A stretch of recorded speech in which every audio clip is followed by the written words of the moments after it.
My name is Elliot Stenson. I am a rights advisor in the Legal Advice Service.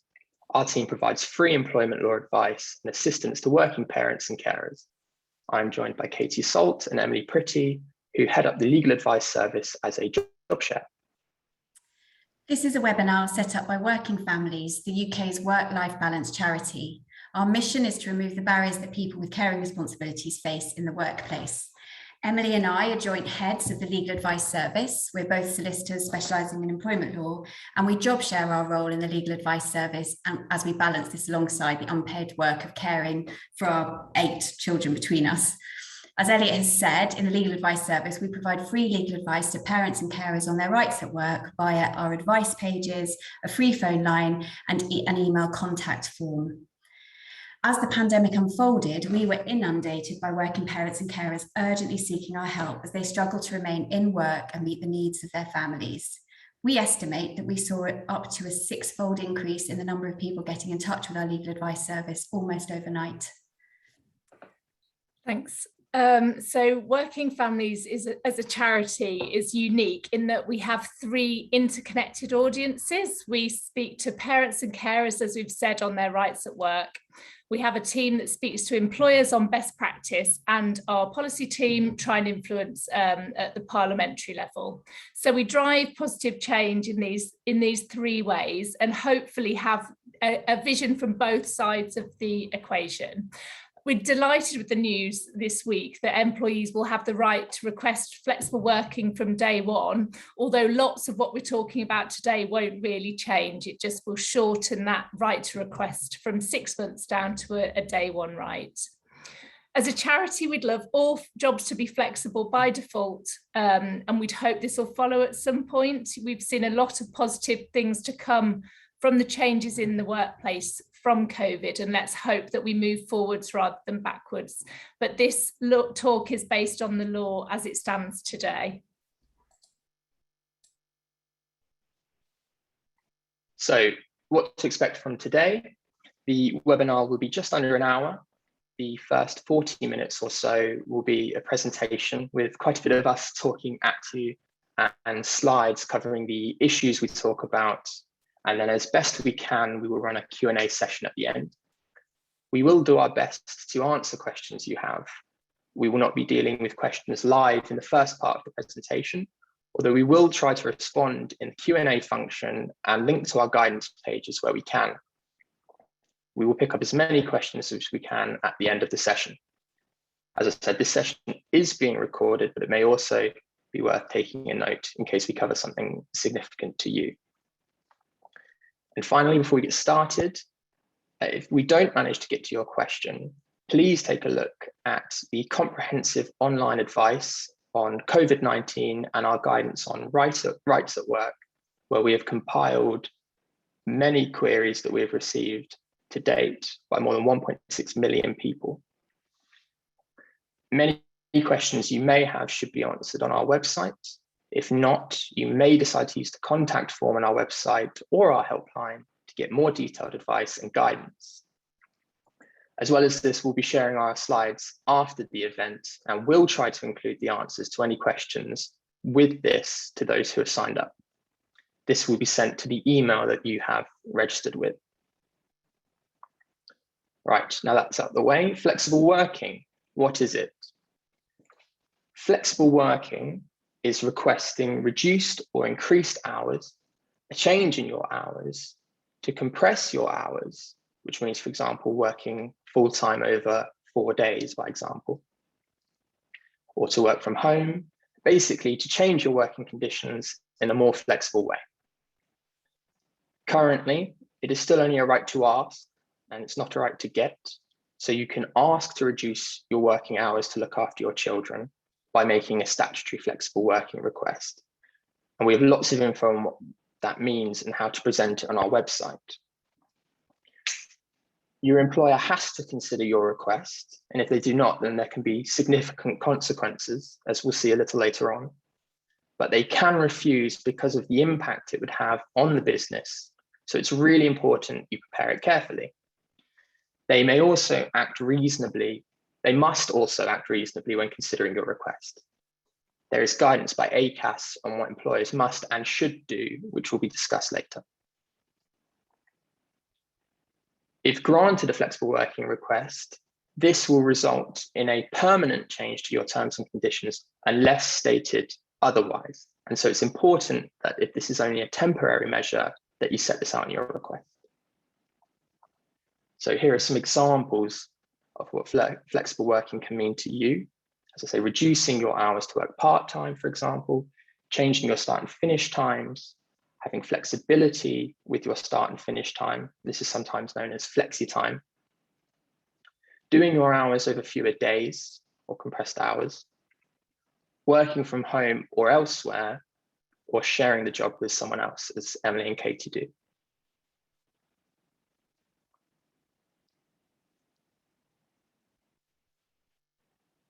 We want you to take away with you the 3 E's when it comes to flexible working. Flexible working is for everyone. Remember to ask early, and remember your employer. So what does this mean? Who can apply? Firstly, anyone can make a flexible working request informally. And the tips that we go through with negotiations and approaching the request are useful to all workers. We advise that legal protections are the last resort. There is nothing to stop a worker asking for a change in hours, but if you want to make a statutory flexible working request, you must be an employee. Now, there is a difference between an employee and a worker, which is not entirely helpful or clear. But if you are an employee, then you will have a contract of employment. If you're unsure, if your employer says you're a worker, but you think that you're an employee, then we recommend that you seek legal advice. As well as being an employee, you must also have 26 weeks of continuous service.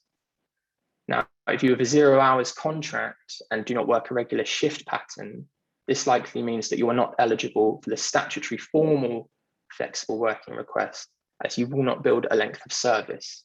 But as I said, informally, flexible working is for everyone. When making a flexible working request, it's important to ask early because your employer has 3 months to consider your request. If you have any questions about any of these steps, then please ask, or if you have a query specific to you, feel free to contact us either via our advice form or our helpline. I'm now going to pass over to Katie to talk about next steps and negotiating tips.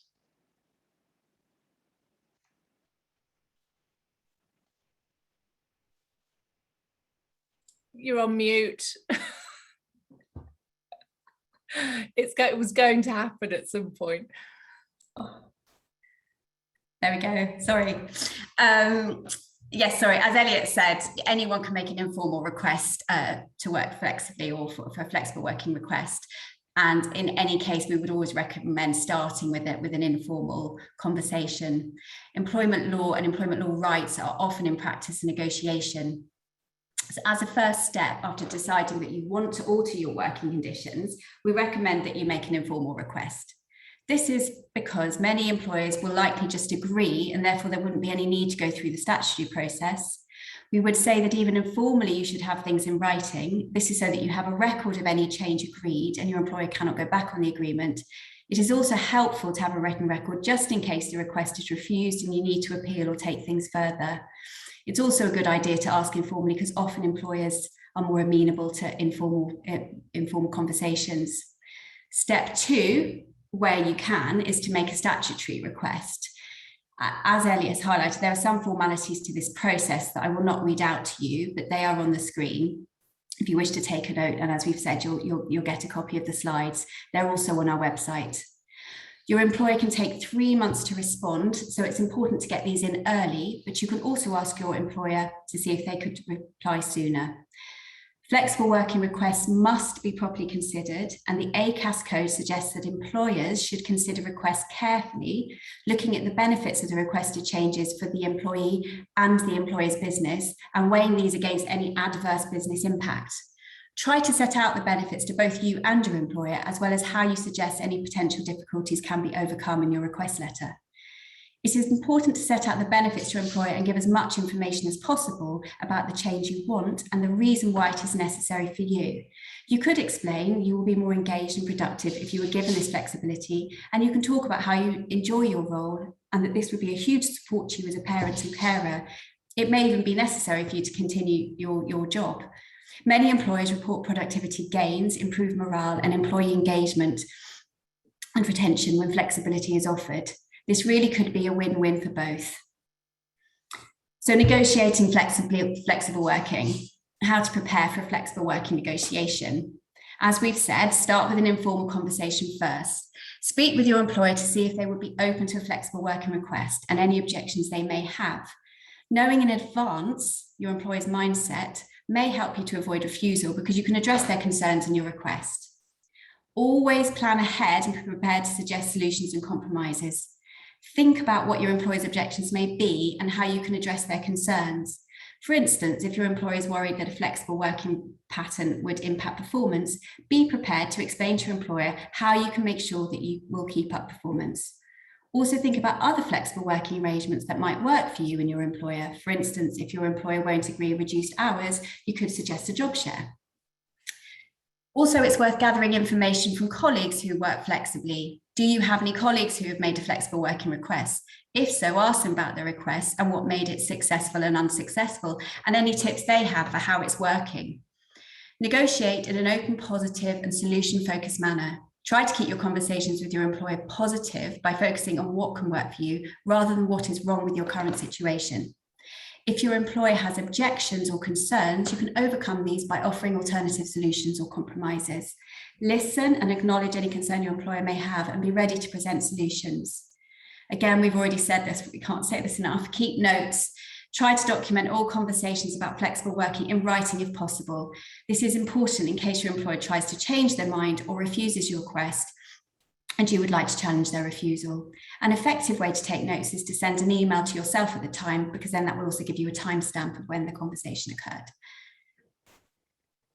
So how to approach the negotiation? Aim high and be prepared to settle for less. Although having said that, avoid making completely unrealistic requests, as this will likely antagonize your employer. Make sure you know what you are asking for and that you ask for it. Think about your objectives carefully. What do you want out of this negotiation? What is the best alternative? And what is your longer term strategy? Don't necessarily expect to get everything that you ask for. Plan for your concessions in advance and plan for your employer's objections. For example, helpline people asking to leave early to collect for childcare, but being prepared to work other hours to make up the shortfall. Make compromises where possible to allow the negotiations to move forward. You should always try to take a collaborative approach. When in negotiation, don't be tempted to fill silence if your manager is thinking or taking time to respond. Again, we've already alluded to this, but don't wait for the last minute before making your request. Always allow plenty of time. A good option is always to suggest a trial period so that both you and your employer can see if it works out. When you're speaking to your employer and when you're planning for these meetings, always put yourself in your manager's shoes. What is reasonable? You should think like your employer. Be aware of how they may perceive your request, the concerns that they may have, and try to bridge the gap.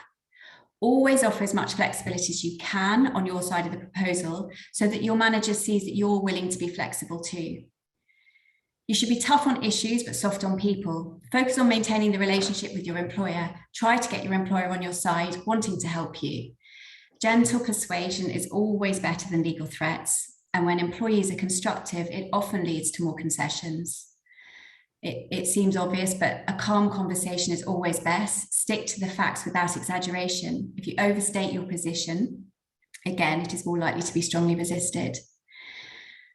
It's another thing we always say, appeal to their human side. Explain in as much detail as you can or prepared to give why you need the work pattern, and mention if it is because of childcare or disability. It is much more difficult for an employer to refuse when you have calmly explained the difficulties your current working pattern is causing you. This is also particularly important as employers will need to be wary of potential discrimination claims arising out of flexible working request refusals. So the more information you can provide regarding the impact on your caring responsibilities, the better. We've already said this, but your employer has 3 months to give you a decision. This can be extended by agreement. Your employer has an obligation to consider your request and not to unreasonably deny it. Your employer can only refuse your request for permitted business reasons, which are on the slide in front of you, and I won't go through them. Again, you'll have the slides, so you can come back to them. Your employer can only refuse a statutory flexible working request for these reasons. So show why these reasons don't apply. Flexibility may boost productivity and improve your performance. If you've been working from home in lockdown, you may be able to provide some concrete evidence for this. You should be specific about what you're asking for and present multiple options. For example, one option could be to work reduced hours, an alternative could be to work condensed hours, and another could be to spread the hours over more days. Emily will talk more about this next, but it's important to remember that just because your employer correctly follows the statutory procedure which we've set out and can rely on one of the permitted reasons, this does not mean that the decision cannot also be challenged on discrimination grounds. Whereas tribunals can't question the commercial rationale or business reason behind an employer's decision to refuse a request under the statutory scheme, tribunals will nevertheless look very closely at the reason why the decision was reached in respect of discrimination claims. Those are our negotiation tips. I'm now going to hand over to Emily to discuss options if your request is refused. Thanks, Katie. So the first thing to consider is appealing the decision. There's no statutory right to appeal, and your employer may have policies in their handbook for such circumstances, but irrespective of what they've got in their handbook, you can still write out your reasons for appeal, setting out the background again to your request and asking for it to be reconsidered, particularly if it's related to your role as a parent or carer, or is needed to accommodate a disability, or is related to caring needs of someone with a disability. The appeal hearing ideally would be heard by someone who wasn't involved in the original request, so you might just get that more sympathetic ear. And it also gives you your chance to put your case again, to show out that you know your rights, that this isn't going away.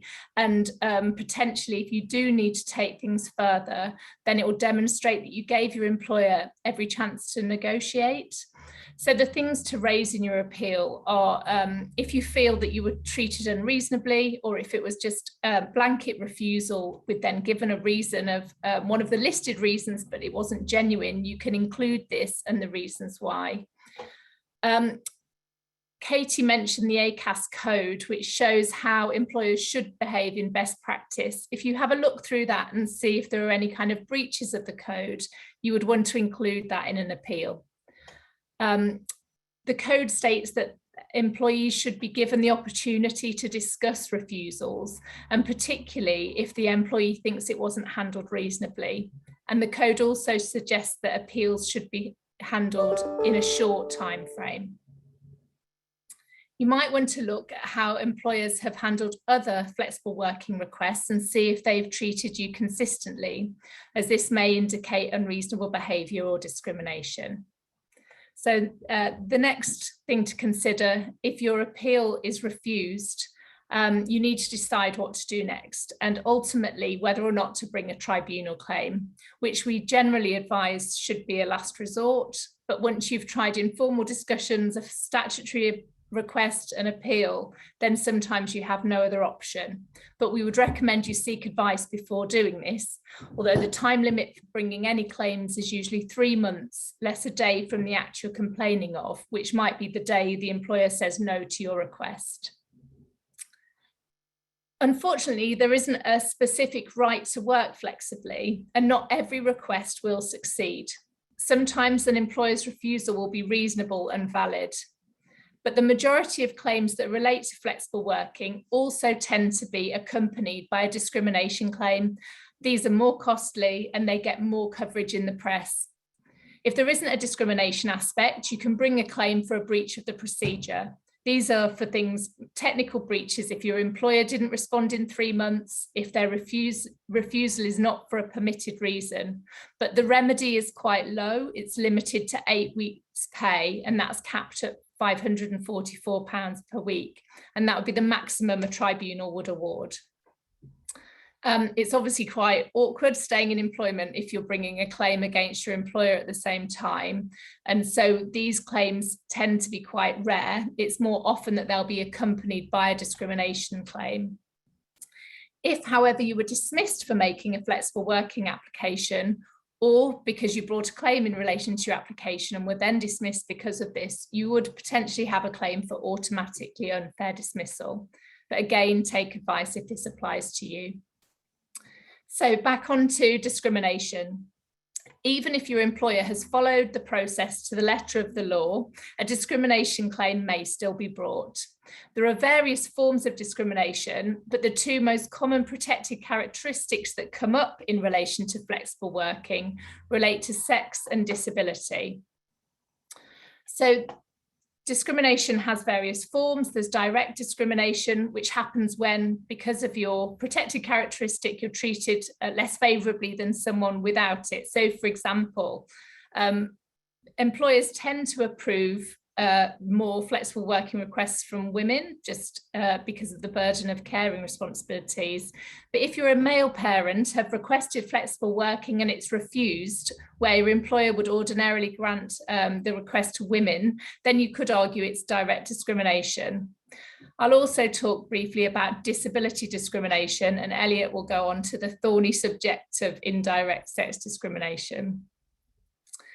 So disability discrimination. If you request a flexible working arrangement because of your disability, for example, part-time working or home working to allow you to avoid either a commute or alternative hours to avoid rush hour, and your employer refuses this, you may have a claim for failure to make reasonable adjustments, which is specific to disability discrimination. Or you might also argue that that decision, say to require everyone to go back to an office to work, is indirectly discriminatory to those who may be disabled. So indirect discrimination happens when an organisation acts in the same way with everyone, but then it puts you at a disadvantage. So, for example, if your commute would be more complex or difficult, or you may be more fatigued due to the nature of your disability. And the EHCR, the Code of Practice, gives that example of the disabled person being allowed to work more flexible hours to enable them to have additional breaks to overcome fatigue arising from disability. There's then another slightly unusual form of protection that's been tested recently, but it's not, we can't rely on it, or we're not 100% clear how the tribunals will go. But in terms of direct associative disability discrimination, so it's unlawful to discriminate against you because you're associated with someone who has a disability. So the reason that you'll refuse your request for flexible working may be because you care for a disabled child. Unfortunately, this doesn't give you a general right to time off to care for your disabled child. It's only if your employer treats you less favourably than they treat parents of non-disabled children that you could complain of direct associative disability discrimination. But you should bear in mind that if your employer is refusing everyone flexibility for childcare, then you may have claims for indirect discrimination, which Elliot will go into now.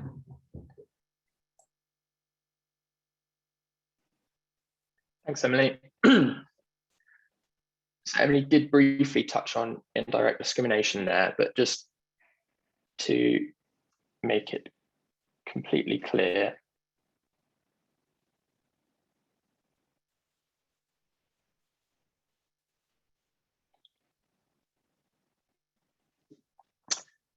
in law, indirect discrimination occurs when the following four things happen. So when an indirect discrimination case is brought to a tribunal, they will look at these four things. The first is that your employer requires something of you or imposes a working practice, for example, full-time working or shift working, or rejecting a flexible working. Number two, this requirement applies or could apply equally to all employees, but nevertheless disadvantages a protected group. And as Emily said, the key examples of this in the flexible working sphere are women and those with disabilities. Number three, not only does this practice disadvantage a particular group, but you yourself suffer a disadvantage because of not being able to meet the requirement or practice. So in flexible working cases, this will often be the difficulty of combining the required work hours with your caring responsibilities, or a requirement to work from an office when you could work from home in the case of a disabled employee, if this would alleviate the impact of the commute. This does not mean the hours are impossible to work. It's advisable in a flexible working request scenario to show why you need the hours requested. For example, the affordability or availability of childcare from a particular nursery or family members, how much time you think your children should be in your care, and the serious consequences of refusal. If all of these elements have been satisfied, if there is a practice that disadvantages a group and yourself, then the tribunal will look to the employer and see if the requirement or practice, again, for example, to work full-time from an office, can or cannot be justified by your employer as genuinely necessary for the business. And assessing this means the tribunal will examine the aim of the measure and how badly you are disadvantaged by the requirement. You may be able to give an example of how flexibility has worked throughout the pandemic and that productivity and performance have not been affected.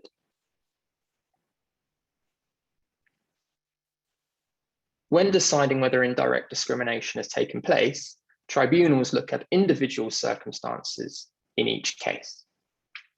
Some general principles have been developed by the courts in flexible working cases.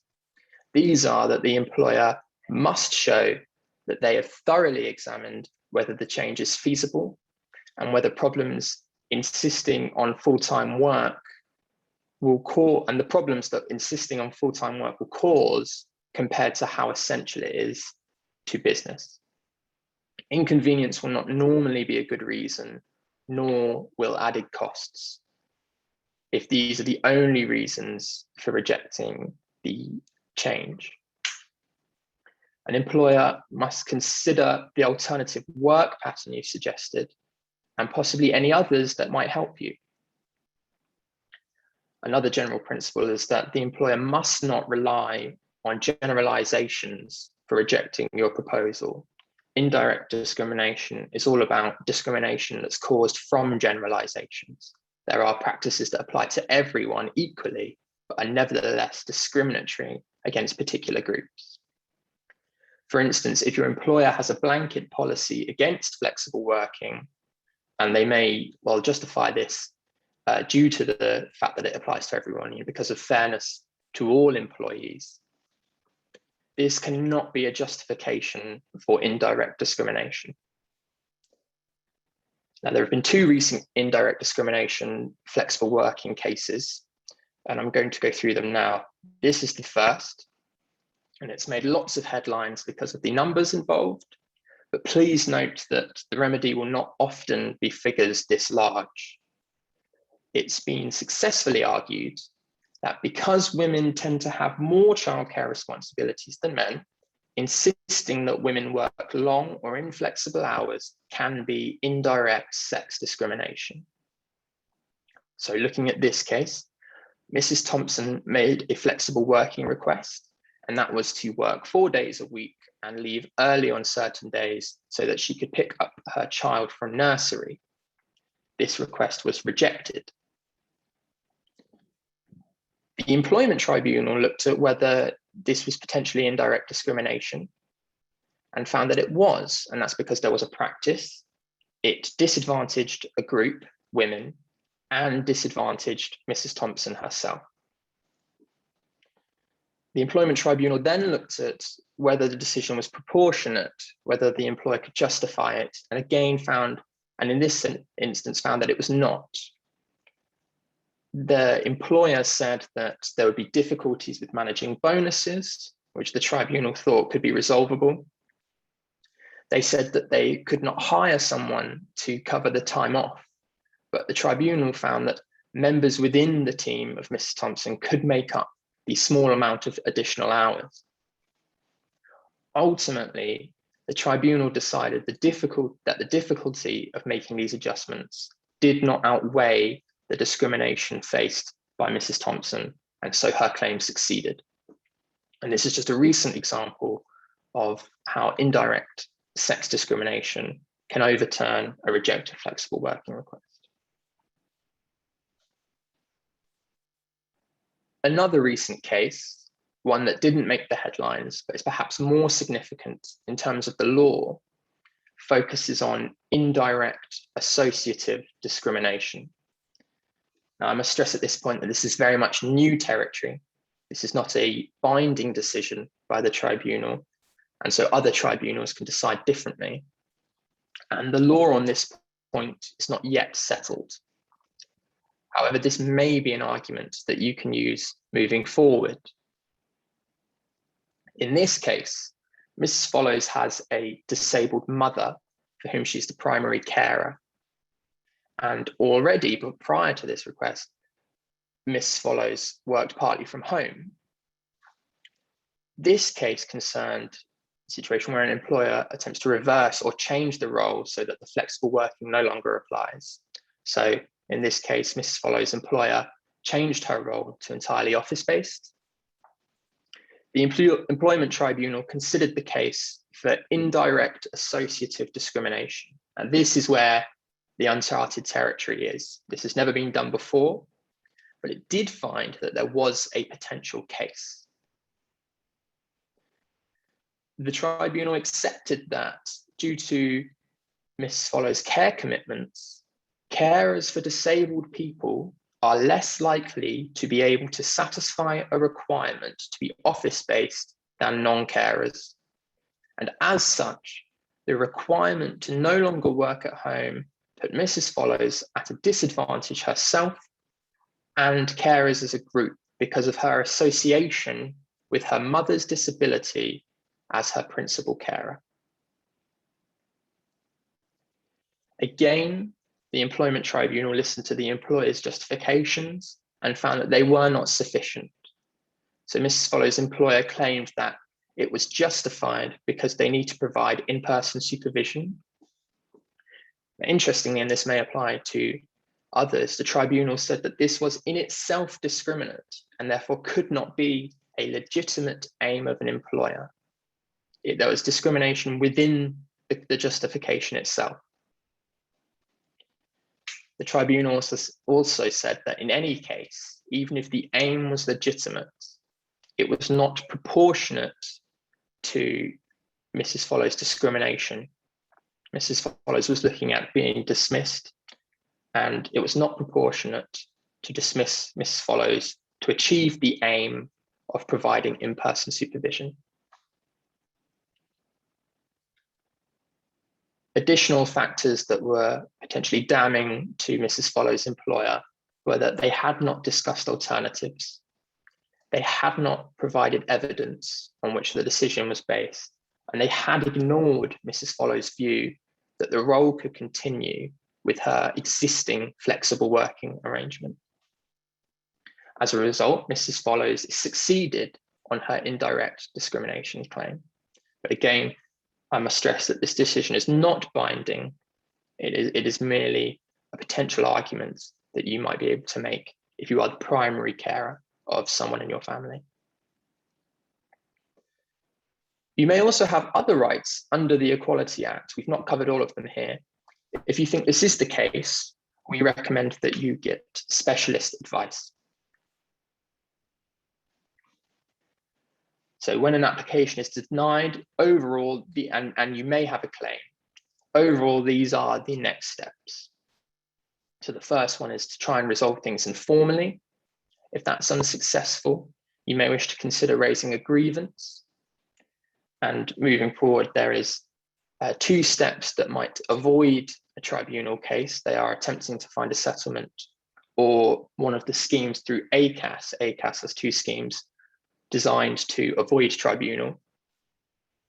And lastly, if those are unsuccessful or not an option, then ultimately you may wish to enforce your rights through a tribunal claim. But we advise that if you wish to go any further than step 1, that you get legal advice for your case. That concludes our presentation on flexible working. We're going to go to a Q&A now. Before we do so, I'm just going to stop the recording so that you can ask us questions confidentially. But thank you for listening to our presentation.